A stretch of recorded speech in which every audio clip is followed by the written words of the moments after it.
Omi dùn àsìkò. Ọmọ gbọ́tọ́ ní ọ̀kan wà láyé tí ò lárùn tiẹ̀ ni. Bí ò bá mu sìgá, yóò mu gbọ́.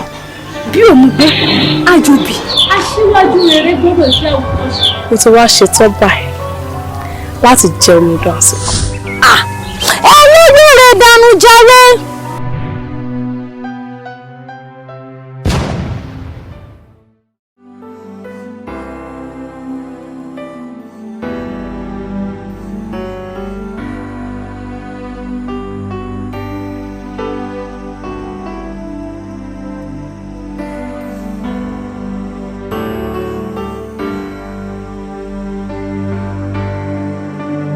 Ṣé ń ṣẹlẹ̀ láàárín àwọn ẹranko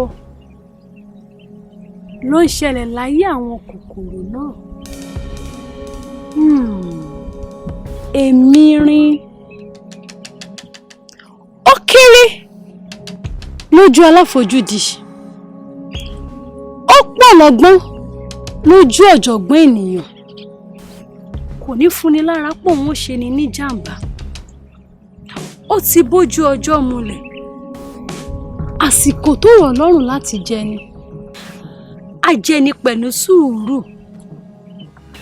abalẹ́ni bẹ́ni tí ò gba nǹkan kan lọ́wọ́ ẹni. Emirin adọ́gbọ́n jẹni bí Emirin.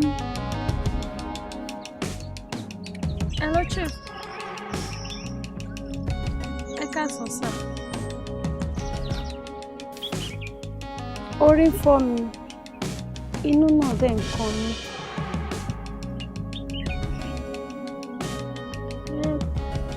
Bó ṣe pé kò wù mí láti lọ sí ilé ìwòsàn, àmọ́ kò sówó lọ́wọ́ mi tí màá fi lọ ni.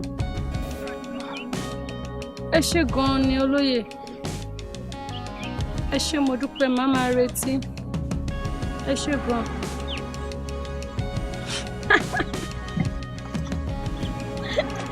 Ọ̀rẹ́ Olúwa.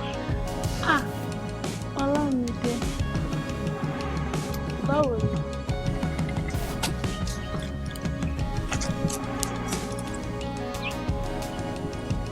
Kí ló dé tó sọ ìwà àbàjẹ́ di ẹ̀tọ́?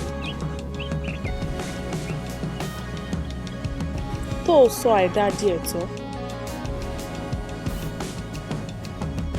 Ṣé tó bá sọra rẹ̀ di Emirin, ṣé ò lè rówó gbà lọ́wọ́ lórí?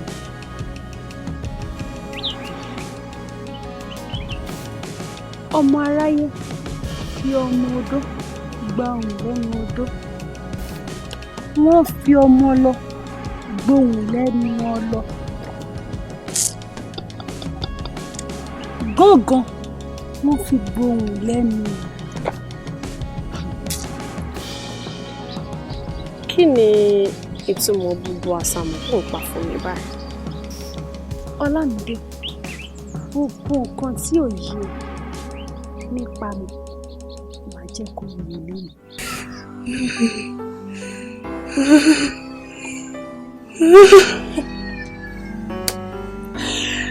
Ta ni ó ṣe bí ìyá mi?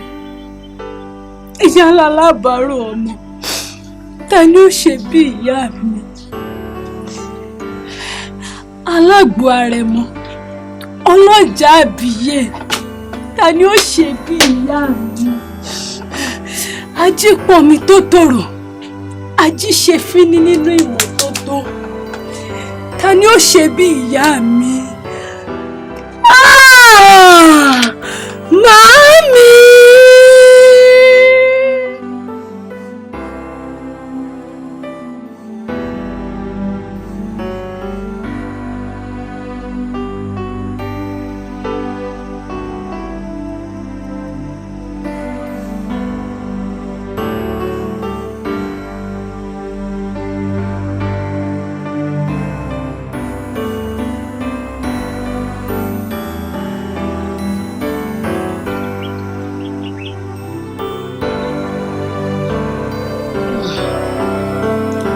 Lẹ́yìn tí omi tán lẹ́yìn ẹja mi,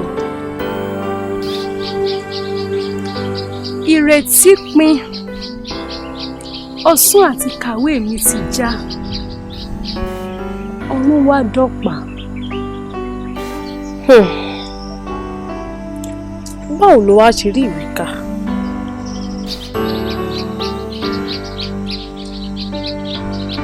Ọlá olóyè náà ni.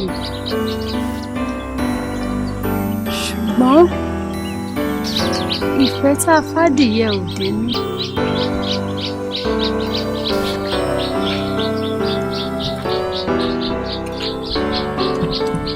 Mo ṣiṣẹ́ kí n lè jẹ́ akọni.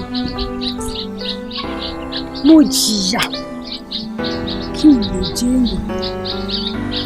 Mo gbìyànjú kí n lè wọ iléèwé gíga. Àmọ́ afàpẹrẹ pọ́n mi kì í jèrè lọ́rọ̀ ìgbìyànjú mi já sí. Nígbà tí mo sún tí mo sún kan ògiri, mo wá olóyè kan.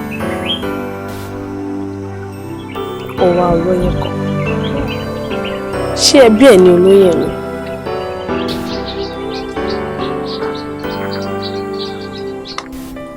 Ẹni mi ò ṣẹ́ni, èèyàn mi ò ṣèyàn, àmúra lè fi wé aláàárọ̀ lásán.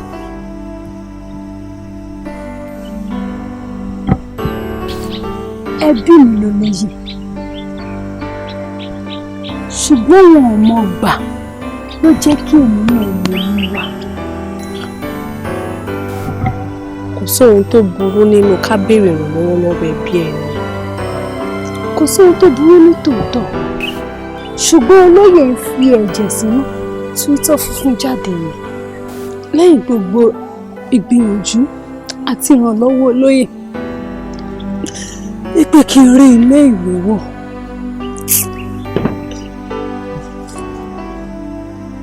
Gbogbo ìgbà yẹn ni mo wá ṣe mọ̀ ìdí oore tí olóyè ń ṣe fún mi gan-an. Ṣé kìí ṣe nǹkan tí mo rò? Ọlámídé, ìhùwàsí ìṣesí olóyè wá yí padà. Ká má tí sọ̀rọ̀ méjì, olóyè àti gbọ́wọ́ lé mi. Ìrí tí mo rí olóyè bíi bàbá kò jẹ́ kí n tètè mọ nǹkan tí olóyè ń ṣe. Ọjọ́ tí olóyè ní kí n wá gba gbogbo owó tí mo kó lọ sí ilé ìwé.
Ayé sú mi.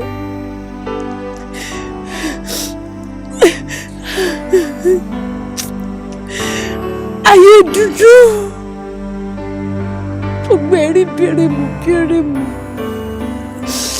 Ó dàbí pé èèyàn kú fún mi. Gbogbo wa tójú sí mi pátápátá.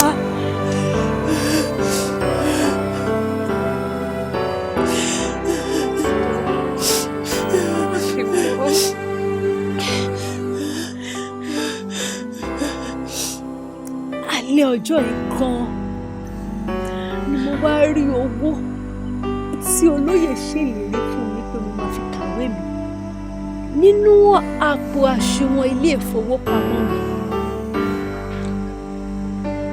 ọjọ́ yìí gan-an ni mo wá pinnu. Mo pinnu láti máa parọ́ mọ́ wọn lóore. Mo pinnu láti máa tàn wọ́n jẹ. Mo pinnu láti sọ́ra mi di Emirin torí àwọn náà ti jí èrè rẹ̀ sí.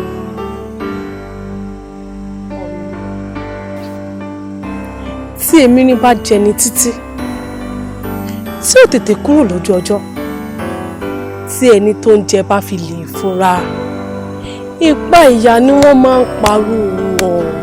Mo mọ̀